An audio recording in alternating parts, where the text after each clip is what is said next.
آج جو فیصلہ آیا ہے، اگر آپ اس فیصلے کو دیکھیں تو ایسا محسوس ہوتا ہے جیسے وہ فیصلہ آپ کی جو سیاسی اتحاد کی حکومت تھی اس کے عدلیہ کے ساتھ معاملات پر ایک چارج شیٹ ہے اور عدالت کی طرف سے جواب ہے۔ کیا واقعی آپ کو جو ہے وہ یہ فیصلہ پڑھ کر ایسا ہی لگتا ہے؟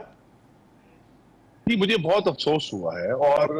افسوس بھی ہوا ہے، اور ایک تصدیق اور توثیق ہوئی ہے جو ایک فاضل جج نے سپریم کورٹ کے جو ابھی موجود ہیں، انہوں نے اپنے ایک جو فیصلے میں یہ لکھا تھا کہ دیز آر پولیٹیشنز ان روبس، یہ انصاف کی کبا پہنے سیاست دان ہیں جو وہاں بیٹھے ہیں۔ یا آپ کو معلوم ہے ایک اور فاضل جج نے لکھا تھا کہ امپیریل سپریم کورٹ، ایک سامراجی سپریم کورٹ ہے۔ تو یہ آج جو پولیٹیشنز ان روبس والا معاملہ ہے اس کی تصدیق کی ہے سپریم کورٹ نے، کہ بہت ساری ایسی باتیں لکھی ہیں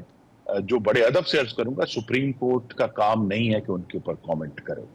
اور اب اگر ان کو اس میں جو کچھ جج ہیں ان کو اس معاملے میں غصہ بھی ہے تو فیصلہ اس کا اظہار نہیں ہو سکتا، اور ان کو یہ بھی خیال رکھنا ہے بالآخر جب ہم آئین کی بات کرتے ہیں کہ آئین کے ابتدائیہ میں یہ لکھا گیا ہے کہ اللہ تعالیٰ کے بعد اس ریاست میں جو اقتدار ہے وہ عوام کے منتخب نمائندوں کے ہاتھ میں ہے، ججوں کے ہاتھ میں نہیں لکھا ہوا، کسی اور ادارے کا ذکر نہیں ہے۔ تو لہٰذا جو ججز ہیں ان سب کو پارلیمان کا احترام ان پر لازم ہے، اور پارلیمان ہمیشہ جو عدلیہ کی جو خود مختاری ہے، آزادی کا لفظ غالباً درست نہیں ہے، جو خود مختاری ہے ہم نے اس کا احترام کیا ہے، لیکن پاکستان کے عوام کے منتخب کیے گئے نمائندوں کا یہ حق ہے کہ وہ اس بات کا تعین کر سکیں کہ کورٹ کی جو معاملات ہے وہ کیسے ہوں گے اور کس قسم کی قانون سازی ہوگی۔ تو لہذا آج کا فیصلہ تو ایک اور افسوسناک باب ہے جو پاکستان میں جو اداروں کا تناؤ ہے اس میں ایک اور دکھ کا اضافہ ہوا۔ لیکن خرم دستگیر صاحب، الزامات بڑے اسپیسیفک تھے، خاص طور پر جو چیف جسٹس ہیں ان کے حوالے سے، اور ان کے حوالے سے تو عدالتی فیصلے میں کہا گیا ہے کہ یہ الزامات بالکل فرضی تھے اور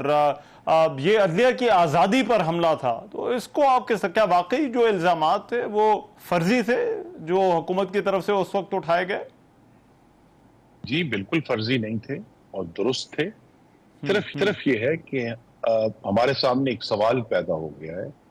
جو کئی ہزار سال پہلے سے عدلیہ کے بارے میں اور دوسرے اداروں کے بارے میں کیا جاتا ہے، اور وہ ہے who will guard the guardian، کہ جو آئین کے محافظ ہیں ان کو کون دیکھے گا کہ کیا وہ درست کام کر رہے ہیں یا نہیں۔ اور یہاں پھر جو معاملہ ہے جس کو میں نے ذکر کیا کہ پارلیمان اور عدلیہ کے درمیان جو ایشو ہے، بالآخر پارلیمان نے ہی عوام کے منتخب نمائندوں کی حیثیت سے گارڈ کرنا ہے کہ کیا عدالت بھی اپنا کام کر رہی ہے یا نہیں کر رہی، کیونکہ اس وقت عدالت کے اندر ہمیں یہ محسوس ہوا ہے کہ یہ کوئی وہاں کریکٹنگ میکنزم نہیں ہے کہ اگر ججز تجاوز کرتے ہیں یا ججز کا کانڈکٹ جو ہے وہ درست نہیں ہے تو اس کا کون حساب کتاب لے گا، کیونکہ آرٹیکل 209 جو ہے سپریم جوڈیشل کاؤنسل والا وہ ایک پیچیدہ معاملہ ہے، لیکن یہ آن گوئنگ پروسیس جو ہے عدلیہ کو دیکھنے کا کہ کیا وہ اپنا کام درست طریقے سے کر رہے ہیں۔ اور آئی تھنک یہ آنے والی پارلیمنٹ کے سامنے بہت بڑا چیلنج ہوگا کہ ہم نے وہاں تو ہمارے اوپر تو مختلف قسم کے قوانین جو ہم بناتے ہیں، نیب کے قوانین ہیں، دوسرے ایشوز ہیں، ہزار الیکشنز ایکٹ کے اندر پولیٹیشنز کے اوپر کوالیفیکیشنز اور ڈسکوالیفیکیشنز ہیں، لیکن اب یہ دیکھنا پڑے گا کہ کیا جو عدالت عالیہ ہے تو صرف سپریم کورٹ نہیں، جو ہائی کورٹ، کیا ان کے معاملات درست ہیں۔ پارلیمان کو بطور عوام کے منتخب نمائندہ ہونے کے اس پر بڑی سنجیدگی سے غور کرنا ہے کہ ہماری عدالتوں کی جو پرفارمنس ہے اس کے بارے میں بھی کچھ تجزیہ ہو اور کچھ سوچ ہو۔ دستگیر صاحب، سب سے پہلے تو یہ نگران حکومت کے ہوتے ہوئے بڑے معاشی اقدامات کا فیصلہ، اب آپ ان معاملات کو سمجھتے ہیں، آپ کو لگتا ہے یہ فائنینشیل مینجمنٹ بہتر کرنے سے معاملات کے اندر جو ہے وہ بہتری لائی جا سکتی ہے، یا پھر یہ جو ہے وہ ایشوز، یہ جو مسائل ہیں، بحران ہیں، یہ حل کی طرف جائیں گے؟ میں تو نگران حکومت کو صرف نیک خواہشات کا اظہار کرتا ہوں کہ اگر وہ کوشش کر رہے ہیں تو ضرور حکومت کو جو بھی اس وقت کی ہو کوشش کرنی چاہیے معاملات کو درست کرنے کی، لیکن اگر یہ اتنا آسان ہوتا تو پچھلی حکومت یا اور بھی حکومتیں جو تھیں ان سارے معاملات کے حل تلاش کر سکتے ہیں. یہ پیچیدہ معاملے ہیں لیکن شاید اس وقت وہ سیاسی جو دباؤ آتے ہیں مختلف قسم کے, جیسے ہماری 15 ماہ کی حکومت میں 15 جماعتوں کی مخلوط حکومت تھی, تو لہذا سیاسی دباؤ جو ہے وہ بہت شدید تھا. تو اگر وہ اس سے ہٹ کر کوئی کچھ اچیو کر سکتے ہیں ان چند ہفتوں میں یا چند مہینوں میں جو ان کے پاس ہے, تو بڑی اچھی بات ہے. پاکستان کو آگے جانا چاہیے اور اگر کوئی حکومت اس پہ ایکشن لیتی ہے. لیکن خرم دستگیر صاحب, یہ تو فائنینشیل مینجمنٹ ہے جس حوالے سے اقدامات اٹھائے جا رہے ہیں. آپ کو لگتا ہے یہ لانگ لاسٹنگ ہوں گے ان کے جو اثرات؟ جی, رزلٹس لانگ لاسٹنگ نہیں ہو سکتے کیونکہ جو معاشی معاملات ہیں ان کو آپ انفورسمنٹ کے ذریعے ان کی سمت تو درست کر سکتے ہیں, لیکن چونکہ روزانہ مالیاتی پریشرز آنے ہیں, روزانہ ڈالر کی قیمت کا تعین ہونا ہے, تو لہٰذا عارضی طور پر تو بہت اچھا ہے کہ اگر ایک سینس چلی جائے کہ حکومت سنجیدہ ہے ان معاملات کو درست کرنے میں,